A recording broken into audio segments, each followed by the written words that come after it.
Years passed, and the story of the Odyssey became legend. On Earth, Captain Rachel Hayes was celebrated as a hero, her name spoken with reverence in classrooms, news reports, and history books. The mission to help the Valens had sparked a wave of change across humanity. People began to see themselves not just as explorers or survivors, but as caretakers of the galaxy. The sacrifices made by the crew, and especially Chris Miller, reminded everyone that compassion could inspire greatness. Back on the Valen homeworld, life flourished in ways no one had thought possible. The atmospheric stabilizer continued to hum softly, its vibrations now maintained by the Valens themselves. They had learned much from the humans, adapting tools and techniques to suit their unique abilities. Their once fragile forms grew stronger, glowing brighter with each passing year. Kale, who had been just a young Valen during the humans' time on the planet, became a leader among his people. His shimmering presence commanded respect, and his wisdom guided the rebuilding of their society. The bond between humans and Valens endured long after the Odyssey departed. Messages were exchanged through deep space transmissions, sharing updates about progress and discoveries. The Valens sent glowing crystals embedded with harmonic patterns, gifts meant to express gratitude and friendship. In return, humanity shared knowledge, technology, and stories of courage. Together, they proved that two vastly different species could coexist and thrive. Rachel eventually retired from active duty, choosing to live quietly near the ocean, where she could watch the stars at night. She often thought about the Valens and wondered how they were doing.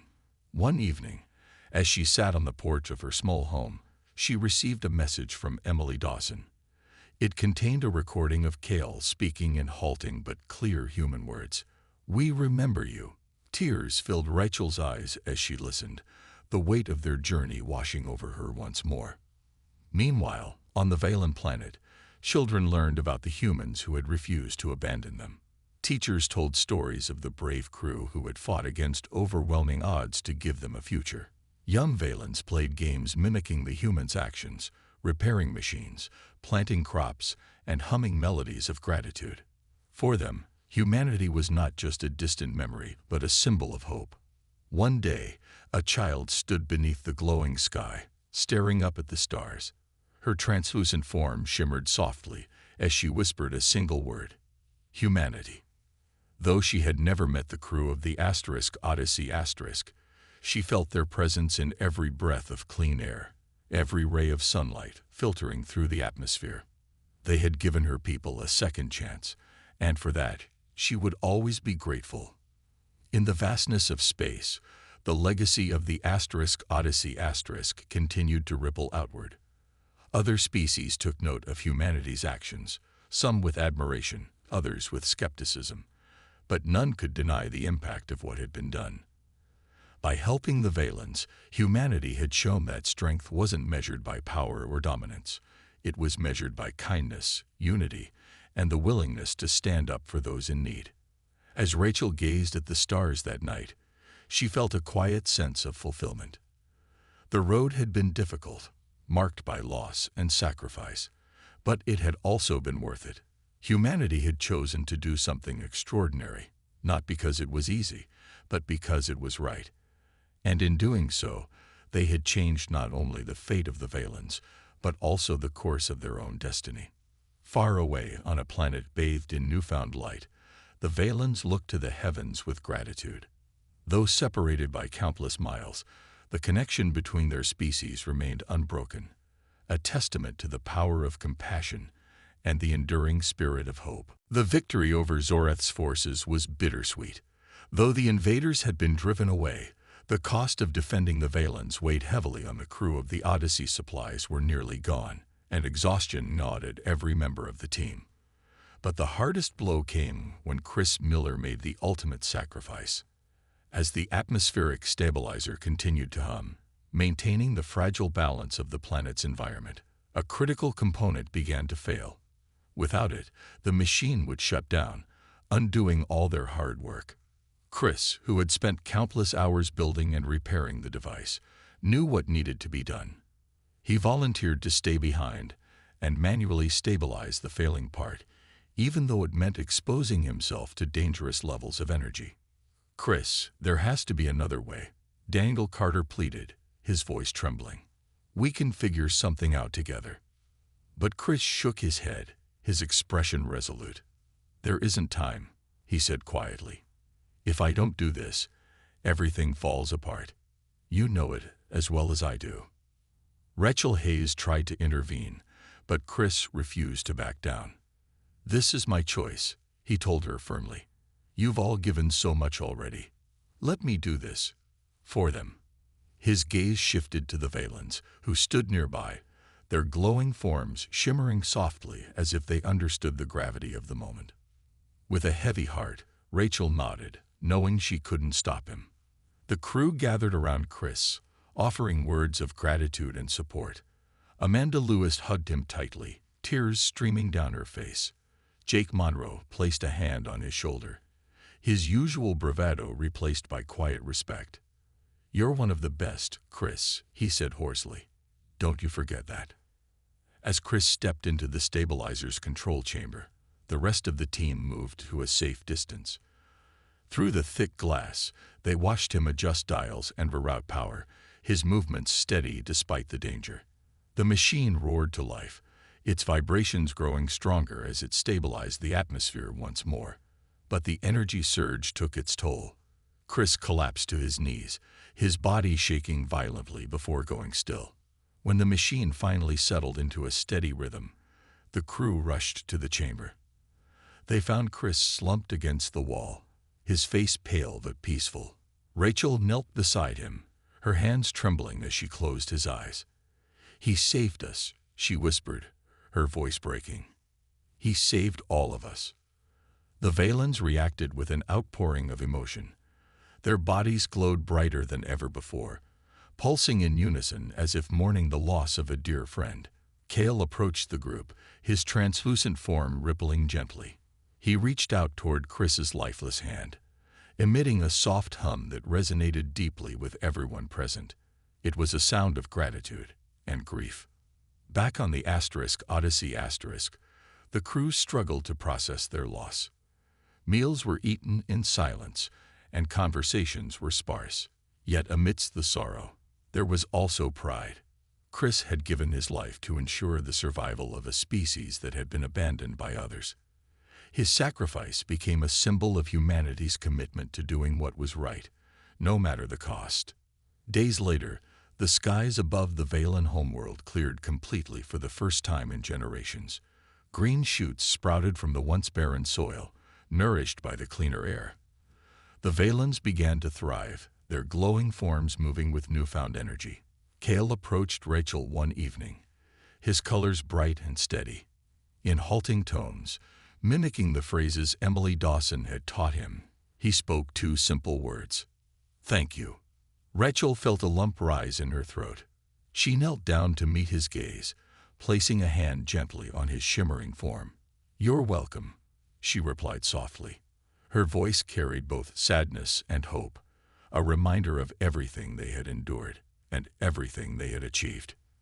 Though Chris was gone, his legacy lived on. The bond between humans and Valens had grown stronger, forged through shared struggles and sacrifices. As the crew prepared to leave the planet, knowing their mission was complete, they looked back at the glowing figures waving goodbye. Humanity had chosen a difficult path, but it was one paved with courage, compassion, and unity.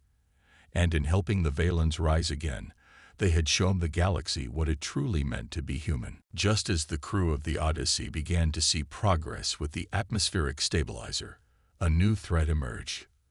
A massive alien ship descended from the sky, its sleek design and advanced weaponry marking it as part of a powerful faction known for its greed and aggression. The vessel landed near the Valen settlement, kicking up clouds of dust that obscured the glowing forms of the fragile aliens. Captain Rachel Hayes felt her stomach tighten as she watched the scene unfold. She knew this moment could undo everything they had worked so hard to achieve. A group of armored figures stepped out of the ship, led by a tall, imposing alien named Zorith. His voice boomed across the barren landscape. demanding attention. "This planet belongs to us," he declared, his tone cold and commanding. "Leave now or face the consequences." Rachel stepped forward, her heart pounding, but her expression calm. "The Valens live here," she said firmly.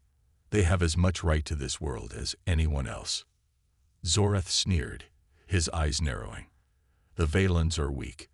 They cannot protect themselves, let alone claim ownership of anything. You waste your time helping them. Leave, or we will remove you." Tension crackled in the air as the crew exchanged worried glances. The invaders' weapons were far superior to anything the humans possessed, and their numbers were overwhelming. For a moment, it seemed like resistance would be futile. But Rachel refused to back down. Turning to Jake Monroe, she whispered urgently, "We need a plan, and fast." Jake's mind raced as he considered their options. Fighting head-on was impossible, but he remembered something important: the atmospheric stabilizer. It wasn't just designed to clean the air. It also emitted low-frequency vibrations that disrupted certain types of technology. If they could amplify those vibrations, they might disable the invaders' ships without causing harm. "I've got an idea," he said, pulling Daniel Carter aside to explain. While Jake and Daniel worked on modifying the stabilizer, Emily Dawson tried to buy time. She approached Zorath cautiously, humming a series of harmonic tones meant to convey peace. To her surprise, the Valens joined in, their glowing bodies rippling in unison. For a brief moment, even Zorath seemed taken aback by the display. But his hesitation didn't last long. "Enough delays," he growled, raising a hand to signal his troops to advance. That's when Jake's plan came into play. With the modified stabilizer activated, a deep hum filled the air, growing louder with each passing second. The invaders' equipment began to falter, weapons powered down, communication devices crackled, and their ship's engines sputtered. Zorath shouted orders, but his voice was drowned out by the rising noise. Realizing they were at a disadvantage, he barked a retreat, and his forces scrambled back aboard their vessel. As the ship lifted off, shaking violently before disappearing into the sky, the crew let out a collective sigh of relief. The plan had worked, but barely. Exhaustion washed over them as they realized how close they had come to disaster.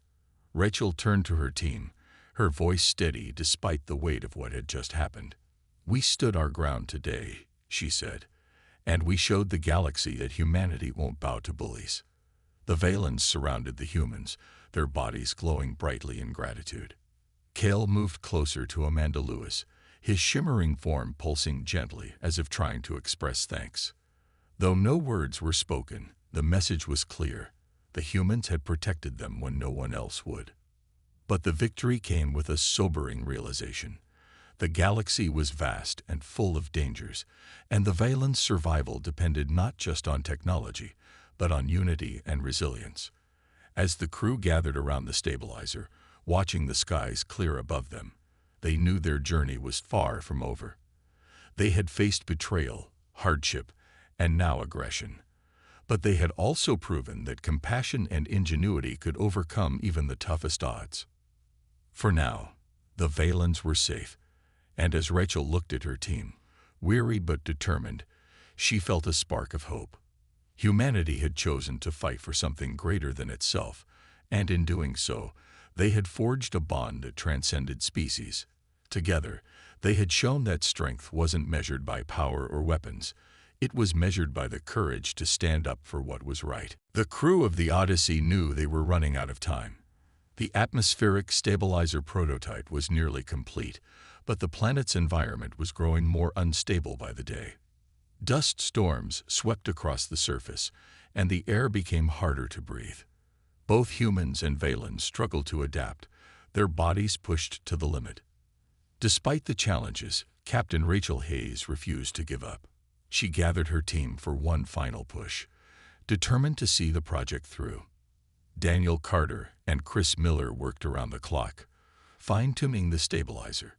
They had scavenged every usable part from the ruins and the ship, piecing together a device that hummed with energy. It wasn't perfect, but it was their best chance to save the Valen's world. "We've done all we can," Daniel said as he tightened the last bolt. His hands were blistered, and his face was streaked with dirt, but his eyes gleamed with pride. Now it's up to them. The team brought the stabilizer to the heart of the Valen settlement, where it would have the greatest impact. The aliens gathered around, their translucent forms glowing faintly in anticipation. Cale moved closer, his body shimmering with curiosity. Amanda Lewis knelt beside him, explaining softly, even though he couldn't understand her words, that this machine might help his people survive. The young Valen tilted his head, his colors brightening as if he sensed her sincerity. Activating the stabilizer required teamwork. Emily Dawson translated instructions into harmonic vibrations, guiding the Valens on how to interact with the controls. Jake Monroe demonstrated each step carefully, using gestures and simple tools to make his meaning clear. Slowly, the Valens began to grasp what was needed. Their movements were hesitant at first, but with encouragement, they grew bolder. When Cale pressed a button that caused the machine to hum louder, his body lit up with vibrant colors, and the crew erupted into cheers.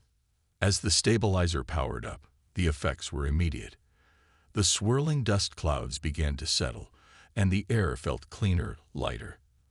The Valens responded with waves of glowing hues, their bodies rippling in harmony with the machine's vibrations. It was as if they were celebrating, a silent symphony of joy that filled the crew with awe. For the first time, hope seemed tangible, not just a distant dream. But the victory came at a cost. Supplies aboard the Odyssey were almost gone, and exhaustion plagued the crew. Chris Miller collapsed after finishing his shift, his body racked with fatigue. Amanda tended to him, her own strength waning, but her resolve unwavering. "We'll get through this," she whispered, though she wasn't sure who she was trying to convince, him or herself. Rachel watched her team with quiet admiration. They had sacrificed so much, endured so many hardships, yet they remained united in their purpose. She thought about Sophie and Gwion, still somewhere out in the vastness of space, risking everything to bring aid. Would she return in time? Or would the crew have to face whatever came next alone? Despite the lingering uncertainty, a profound change had taken place. The bond between humans and Valens had deepened, built on trust and shared effort. The aliens no longer seemed like strangers. They were partners in survival. Even Jake, who had once doubted the mission, found himself smiling when a Valen mimicked his actions while repairing a tool. "Guess you're not so bad at this after all," he teased, earning a ripple of glowing colors in response. One evening, as the sun dipped below the horizon, Rachel stood beside Emily, watching the Valens gather around the stabilizer. Their forms shimmered like stars against the darkening sky. "Do you think we've done enough?" Emily asked quietly. Rachel paused before answering. "We've given them a chance," she said. "That's all anyone can do. The rest is up to them, and us, to keep building on this foundation." Her words carried weight, a reminder that their work wasn't finished. But for now, they allowed themselves a moment of peace, knowing they had taken a critical step toward healing a broken world. Together, humans and Valens had proven that even the smallest acts of kindness could spark change. And in doing so, they had created something rare and beautiful: unity in a galaxy often defined by division. The mission to help the Valens was becoming harder with each passing day. Supplies aboard the Odyssey were dwindling, and the crew faced tough choices about how to keep going. The planet's harsh environment took a toll on their health, with some members falling ill from exposure to strange minerals in the air. Yet despite these challenges, no one wanted to give up, not when they had come so far. Sophie and Gwion, the ship's secondary pilot, volunteered for a dangerous task. She offered to make supply runs back to Earth, braving unpredictable space storms to bring much-needed resources to the team. Her decision wasn't made lightly. The journey would be long and risky, but she knew it was necessary. "If I don't go, we might not last another month," she said during a meeting. Her voice was calm, but her hands trembled slightly as she spoke. Rachel Hayes hesitated before agreeing. She trusted Sophia's skills, but sending someone alone into deep space carried enormous risks. Still, there was no other choice. The crew loaded the shuttle with samples of the Valen's glowing crystals and data from the ancient ruins, hoping these items could convince Earth's leaders to send more aid. As Sophia prepared for departure, the rest of the team gathered to wish her luck.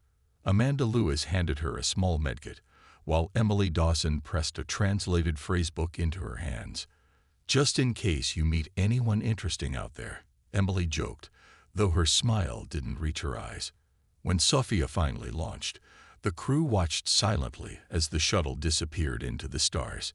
It was a lonely moment, a reminder of how far they were from home. But instead of despair, the crew felt a renewed sense of purpose. Sophia's bravery inspired them to push harder, knowing that every effort brought them closer to fulfilling their promise to the Valens. Back on the planet, work continued. Daniel Carter and Chris Miller focused on refining the atmospheric stabilizer prototype. They scavenged parts from the ruins and used materials from the Odyssey *, cobbling together a device that hummed softly when activated. Though incomplete, it showed promise. When they tested it near the settlement, the air grew noticeably clearer, and the Valens responded with bright, shimmering colors. It was a small victory, but it gave everyone hope. Jake Monroe spent his days teaching the Valens how to use basic tools. At first, progress was slow, and frustration often bubbled to the surface. But over time, he noticed subtle changes. The Valens became steadier, their movements more confident. One day, Cale managed to assemble a simple irrigation pipe without assistance. Jake clapped him on the shoulder, grinning despite himself. "Not bad, kid," he said, even though Cale couldn't understand his words. The young Valen's body glowed brightly, a clear sign of pride. Emily Dawson worked tirelessly to expand her understanding of the Valen's language. With the help of symbols found in the ruins, she created a more comprehensive dictionary. She taught the crew key phrases, encouraging them to practice with the Valens. Slowly, communication improved. When Emily hummed a greeting, the aliens responded with matching tones, their bodies rippling warmly. These moments of connection reminded the crew why they had stayed. But the strain of the mission weighed heavily on everyone. Food rations were reduced, and sleep became a luxury few could afford. Yet no one complained. Each sacrifice felt meaningful because it contributed to something greater. Even Rachel, who bore the burden of leadership, found strength in the unity of her team. During quiet moments, she looked at the glowing forms of the Valens and remembered what humanity was fighting for. Weeks passed, and Sophia's absence loomed large. The crew missed her cheerful presence and steady hands, but they held on to hope that she would return safely. Late one night, as Rachel stood on the bridge of the Odyssey *, she gazed at the stars. "We're doing the right thing," she whispered to herself. "For them, and for us." Her words echoed through the ship, a quiet affirmation of their shared purpose. Humanity had chosen a difficult path, but it was one paved with courage and compassion. And as they worked side by side with the Valens, they proved that even in the darkest corners of the galaxy, light could still shine. One day, while exploring a rocky area near the planet's core, Chris Miller stumbled upon something unexpected. He had been sent to repair a damaged sensor array, but as he worked, his tools uncovered strange markings etched into the ground. Curious, he began digging deeper, brushing away layers of volcanic ash. Beneath the surface, he found the remains of ancient ruins, structures far more advanced than anything the Valens currently possessed. Chris called the team immediately. When they arrived, Daniel Carter's eyes widened with excitement. "This is incredible," he said, running his hands over the smooth metallic walls of the ruins. The structures were covered in intricate carvings that glowed faintly, even after centuries of being buried. Inside, they discovered remnants of machines, complex devices that hinted at a once thriving civilization. "What happened here?" Amanda Lewis asked, her voice filled with awe. Daniel shook his head. "I don't know yet, but this changes everything. These artifacts suggest the Valens weren't always so fragile or primitive. Something, or someone, must have caused their downfall." As the crew examined the ruins, Emily Dawson noticed symbols on the walls that resembled the harmonic vibrations the Valens used to communicate. She recorded them carefully, hoping they might hold clues to understanding the aliens' past. Meanwhile, Jake Monroe tested one of the machines, discovering that it still held traces of power.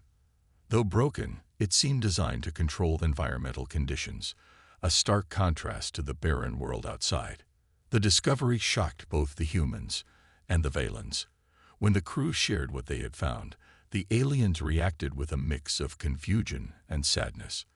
Their colors dimmed, and their movements became slower, almost mournful. Cale, the young Valen who had grown close to Amanda, approached her and hummed softly. His tone carried a deep sorrow that resonated with her. It was as if he were trying to tell her something, but she couldn't understand. Rachel Hayes realized the significance of the ruins extended beyond scientific curiosity. If the Valens had once been part of an advanced society, then their current state wasn't just a result of natural decline. It was evidence of betrayal. Someone had stripped them of their technology, leaving them to struggle on a dying planet. The realization weighed heavily on the crew. They had come to help a weak alien race, but now they understood just how much harm others had done. This explains why no one else wanted to help them, Rachel said during a meeting back on the Odyssey. Her voice was calm but carried an edge of anger. They didn't abandon the Valens because they were weak. They abandoned them because they made them weak. Daniel nodded grimly. Whoever did this took everything valuable and left them to die. It's no wonder other species see them as unworthy. They've been conditioned to think that way. The revelation sparked a new determination among the crew. They couldn't undo the past, but they could fight to give the Valens a future. Together, they began brainstorming ways to combine human and Valen knowledge to rebuild what had been lost. Using materials from the ruins, Daniel and Chris worked tirelessly to create prototypes of tools that could stabilize the planet's atmosphere. Emily translated more symbols, uncovering fragments of instructions that guided their efforts. Even Jake, who had once doubted the mission, threw himself into teaching the Valens how to use the new devices. Progress was slow, but every step forward brought hope. One evening, as the sun set over the shimmering landscape, Amanda sat beside Cale, watching the glowing crystals scattered across the ground. She placed a hand on his translucent form, feeling a faint warmth beneath her fingers. For the first time, she felt a sense of purpose, not just for humanity, but for the Valens too. Though challenges lay ahead, the crew knew they were on the right path. The ruins had revealed painful truths, but they also proved that the Valens were capable of greatness. With humanity's help, they could rise again, and in doing so, they would send a message to the galaxy. Compassion could overcome cruelty, and unity could heal even the deepest wounds. The bond between the humans and the Valens began to grow stronger, though it wasn't always easy. The crew of the Odyssey faced daily challenges as they tried to understand the fragile aliens and find ways to help them survive. Some days were filled with small victories, while others ended in frustration and doubt. But through it all, one thing became clear. Trust was forming, slowly but surely. Pilot Jake Monroe struggled the most. He had never been good at patience, and the Valen's slow, quiet nature tested his limits. One morning, he decided to teach a group of them how to use simple tools. He showed them how to assemble a basic irrigation system using spare parts from the ship. At first, the Valens watched intently, their translucent bodies shimmering with curiosity. But when it came time for them to try, they fumbled awkwardly, breaking pieces or dropping them entirely. Jake sighed, running a hand through his hair. "This isn't working," he muttered under his breath. "They're just too delicate." But Amanda Lewis saw things differently. As the medic, she spent hours tending to injured Valens, treating cuts and bruises caused by their harsh environment. She noticed something Jake didn't: their determination. Even after failing repeatedly, the Valens kept trying, their glowing forms flickering with what she interpreted as hope. One day, while treating Kale, the young Valen who seemed especially drawn to her, she handed him a small tool. His movements were hesitant at first, but when he finally managed to hold it correctly, his body lit up with vibrant colors. Amanda smiled. "You did it," she said softly, even though she knew he couldn't understand her words. Emily Dawson continued her work on deciphering the Valens' language, making steady progress. She discovered that their harmonic vibrations carried not just emotions, but also ideas. By matching certain tones to actions, she began creating a rudimentary dictionary. One evening, she hummed a tune she had learned earlier, a sequence of notes that seemed to mean thank you. To her surprise, several Valens responded by repeating the sound, their bodies glowing warmly. It was a breakthrough, however small, and it brought tears to Emily's eyes. For the first time, she felt like they were truly communicating. Daniel Carter focused on studying the Valens' environment, searching for ways to improve their chances of survival. He noticed that the planet's soil was rich in minerals, but lacked organic matter needed for plant growth. Using samples brought from Earth, he experimented with creating nutrient-rich patches where crops could thrive. Though the process was slow, the first green shoots appeared after weeks of effort. When the Valens saw the tiny plants, they gathered around, their shimmering forms rippling with excitement. Daniel felt a surge of pride. Maybe, just maybe, they could turn this barren world into something livable. Captain Rachel Hayes kept a close eye on everything, ensuring the crew stayed united despite their differences. She knew tensions would rise as resources dwindled, so she worked hard to maintain morale. During meals in the mess hall, she encouraged everyone to share their experiences, both successes and failures. It helped remind them why they were there. "We're building something bigger than ourselves," she told them one night. "Every step forward matters, no matter how small." Even Chris Miller, who had been skeptical about the mission, found himself softening over time. While repairing equipment near the edge of the settlement, he encountered a Valen struggling to carry a heavy object. Without thinking, he stepped in to help, lifting the item easily. The Valen tilted its head, its colors shifting gently. Chris hesitated, then smiled faintly. "Guess I can spare a hand," he said, more to himself than anyone else. These moments of connection, small and seemingly insignificant, added up. Day by day, the humans and Valens learned to rely on each other. Gifts of food rations were exchanged for fragments of glowing crystals the Valens offered in return. Laughter, though silent, passed between them during shared tasks. Trust grew not through grand gestures, but through countless acts of kindness. Though the road ahead remained uncertain, one truth became undeniable: humanity had chosen to stay. And in doing so, they had given the Valens something they hadn't felt in a long time: hope. The debate over helping the Valens grew louder, not just on Earth but within the crew of the Odyssey. Some members began to question whether they were doing the right thing. Supplies were running low, and the strain of working in such a harsh environment was taking its toll. Pilot Jake Monroe voiced his concerns during one of the team meetings. "We didn't sign up for this," he said, his voice tinged with frustration. "We're explorers, not caretakers. What happens when we run out of food or fuel? Who's going to save us then?" Rachel Hayes listened quietly, her expression unreadable. She understood their fears, but she also knew that turning back now would mean abandoning the Valens completely. They had already formed a bond with the fragile aliens, and leaving them would feel like betrayal. Still, she couldn't ignore the practical challenges. The Odyssey wasn't designed for long-term missions, and every day they stayed meant stretching their resources thinner. Back on Earth, the controversy reached new heights.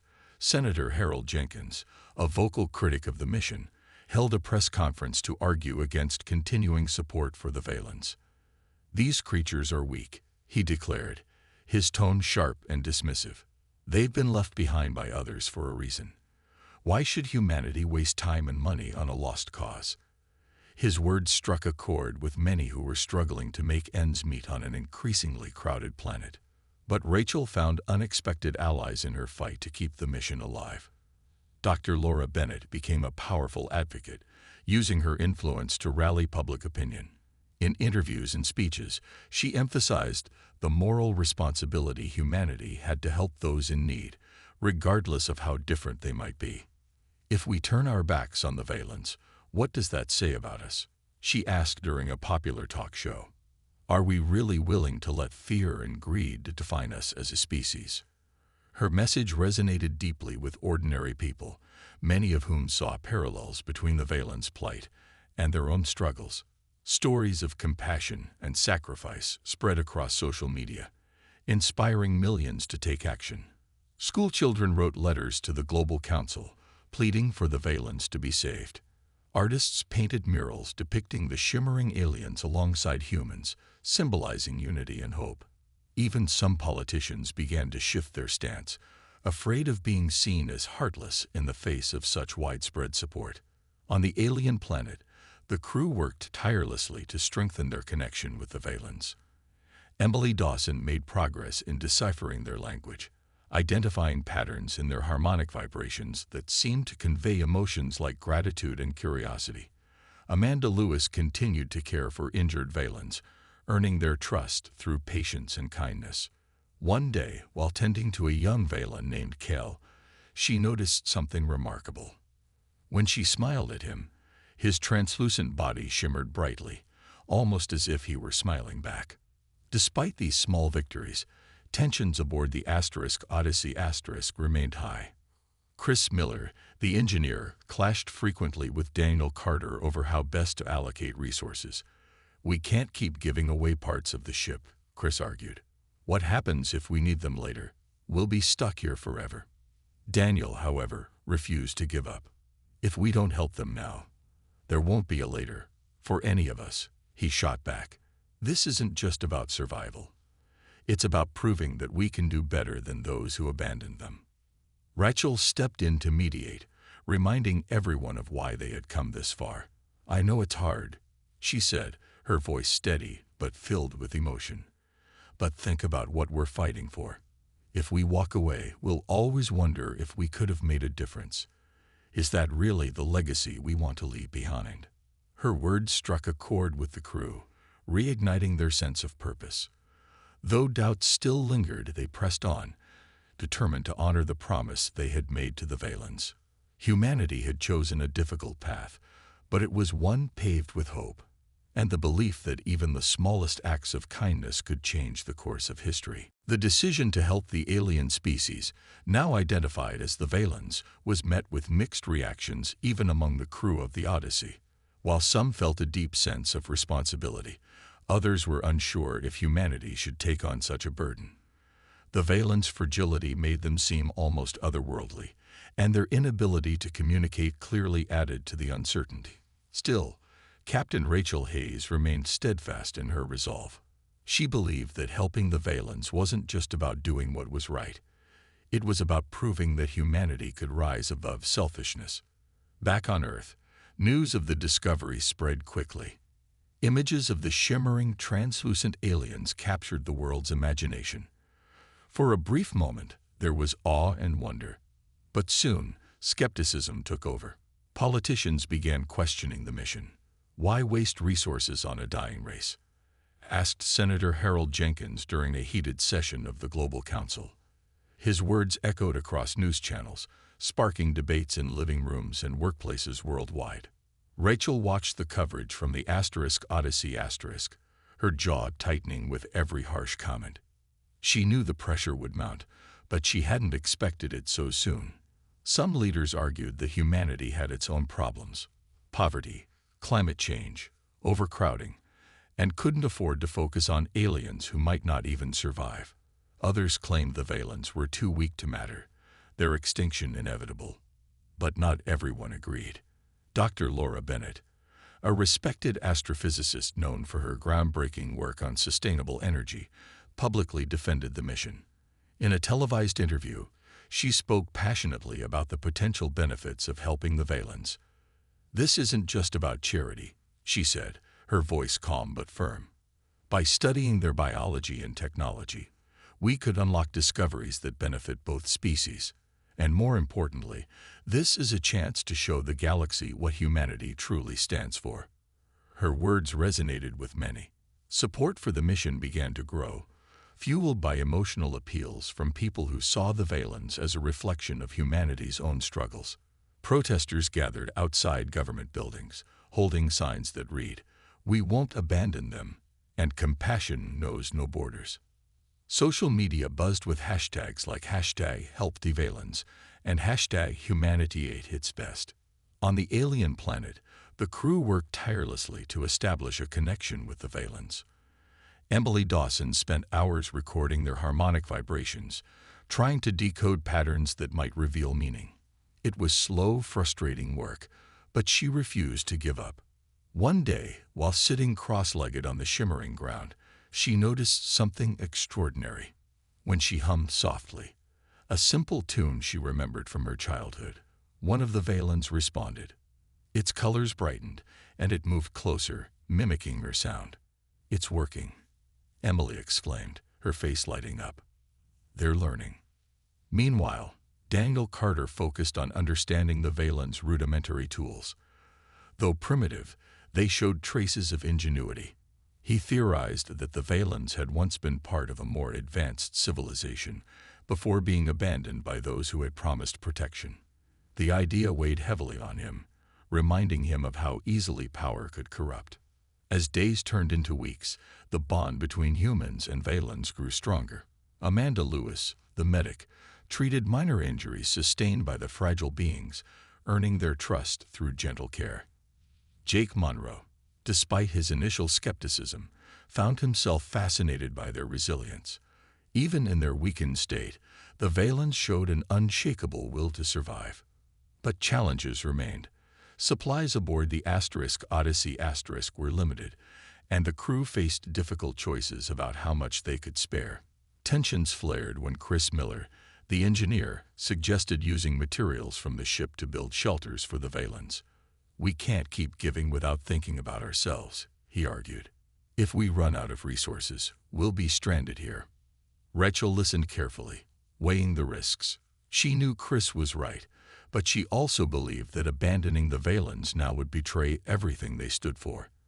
After a long silence, she made her decision. "We'll ration what we have," she said firmly, "and we'll find creative solutions. If we're going to help them, we do it fully, or not at all." Her determination inspired the crew to push forward, even as doubts lingered. They were pioneers, explorers, and now, perhaps, saviors. The road ahead would be hard, but one thing was certain. Humanity had chosen a path few others would dare to follow. The spaceship Odyssey drifted silently through the vast emptiness of space, its engines humming softly as it moved farther from Earth than any human crew had ever ventured. Captain Rachel Hayes stood on the bridge, her sharp eyes scanning the screens in front of her. The mission was supposed to be routine, charting unknown regions of the galaxy. But something unusual had caught their attention. A faint signal, almost like a whisper, had led them to a small, uncharted planet orbiting the dim star. "Captain," said Daniel Carter, the ship's chief scientist, his voice tinged with excitement. "We found something different." Rachel turned to him, her curiosity piqued. "Different how?" Daniel hesitated for a moment before answering. "It's hard to explain. The scans show signs of life, but not like anything we've seen before. Their biology is strange, almost fragile, and their technology, it's primitive compared to ours." Rachel nodded slowly. Strange or not, this discovery could change everything. She gave the order to prepare a landing party. As the team gathered in the hangar bay, she noticed the mix of emotions on their faces. Some looked eager, others nervous. Emily Dawson, the linguist, clutched her data pad tightly, her mind already racing with possibilities.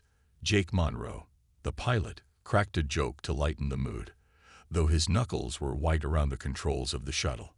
When they landed on the alien planet, the air felt thick and heavy, filled with an eerie silence. The ground beneath their boots shimmered faintly, as if made of glass. In the distance, tall, crystalline structures rose into the sky, glowing softly under the pale light of the distant sun. It was beautiful, but also unsettling. Then they saw them. The creatures moved slowly, almost gliding across the surface. They were translucent, their forms shifting like liquid crystal. Up close, they seemed even more delicate than the scans had suggested. One of them approached cautiously, its body rippling with colors that seemed to pulse in rhythm with its movements. Emily stepped forward, holding out her hand. The creature stopped, tilting its head, or what passed for a head, as if studying her. "They're communicating," Emily whispered, her voice trembling with awe. "Not with words, but with vibrations. I can hear it, feel it." Rachel watched carefully, her instincts telling her there was more to these beings than met the eye. She motioned for the team to stay calm and avoid sudden movements. Slowly, the rest of the creatures emerged from behind the glowing structures, forming a loose circle around the humans. There were dozens of them, all watching silently. Daniel activated his scanner, his brow furrowing as he studied the readings. "Their bodies are incredibly fragile," he murmured. "They don't seem capable of surviving harsh environments. How have they lasted this long?" As if in response, one of the creatures emitted a low hum, its colors darkening slightly. Emily tilted her head, trying to decipher the meaning behind the sound. I think they're asking for help," she said finally. Rachel's heart sank. Help. From humanity. She glanced at her team, seeing the same weight settle over them. This species wasn't just unusual. They were vulnerable, fragile, and judging by the barren landscape around them, they were struggling to survive. Back on the ship, the crew debated what to do. Word would spread quickly once they reported their findings, and Rachel knew the other galactic powers wouldn't waste time or resources on such a weak race. But as she looked at the images of the shimmering creatures, she felt a pang of determination. "We can't abandon them," she said firmly. "If no one else will help, then it's up to us." Her words hung in the air, heavy with implication. Helping the aliens wouldn't be easy, and it might cost them dearly. But Rachel couldn't ignore the plea in those glowing, translucent forms. Humanity had always been explorers, survivors. But now, they had a chance to be something more. Something better.